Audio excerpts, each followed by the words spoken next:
Terrell Thomas, TheseUrbanTimes, and we're live at State Farm Arena. I'm with a face that's very familiar. You've seen this gentleman over the years, and it's been great to watch him transform from Sleepers for Suckers, although that is still a thing, to what you have going on now with the social proof, and I'll talk to you about all of that.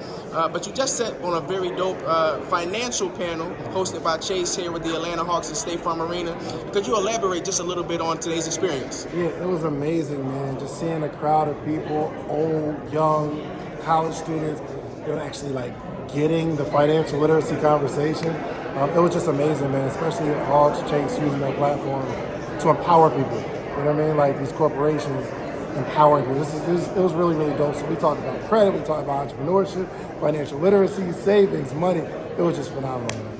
It was funny to me for a moment because you spoke on how we grew up, I'll just say 80s babies and before, and not really learning how to establish credit or what the true meaning of credit was, and a little joke you made about, hey, your parents didn't have something in your name growing up, so speak to me on why it's so important nowadays, especially in the African-American community, to have financial literacy when it comes to credit, when it comes to banking, and things as such, especially with so many young African-Americans looking to be entrepreneurs.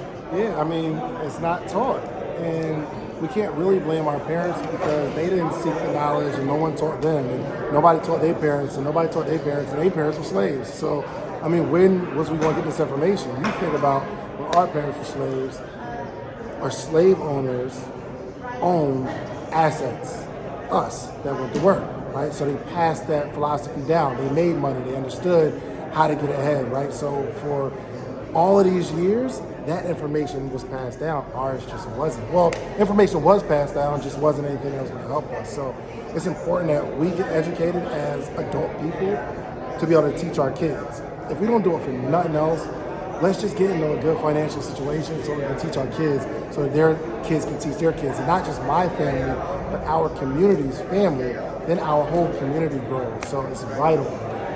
You're really growing and taking off in the podcast world, and that's been wonderful to see. And you sit down with some of the brightest minds in today's financial worlds and business realms. What made you decide to jump into and start off the social proof?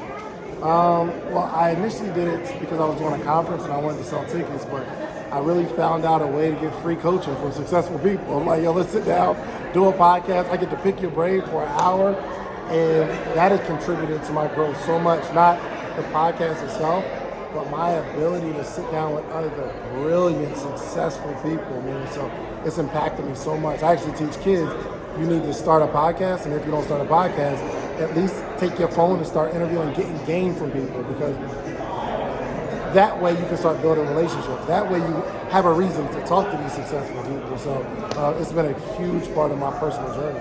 Something that I think has spoke to your growth as a man and your growth as a human being is fatherhood. How you've embraced that challenge, that journey.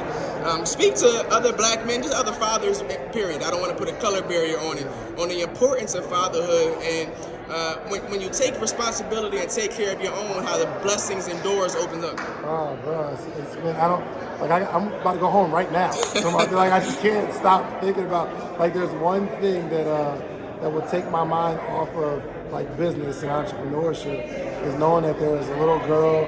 Now I have 2 girls and a son at home right now, and I'm out gathering information just so I can take it back to the tribe. And maybe they don't understand it right now, but if I can keep teaching the stuff that I've learned, I have a responsibility for another group of game changers, world leaders. So man, it's been amazing. There's nothing like being a father, actually children that rely on you. You got to be the protector, provider, the educator.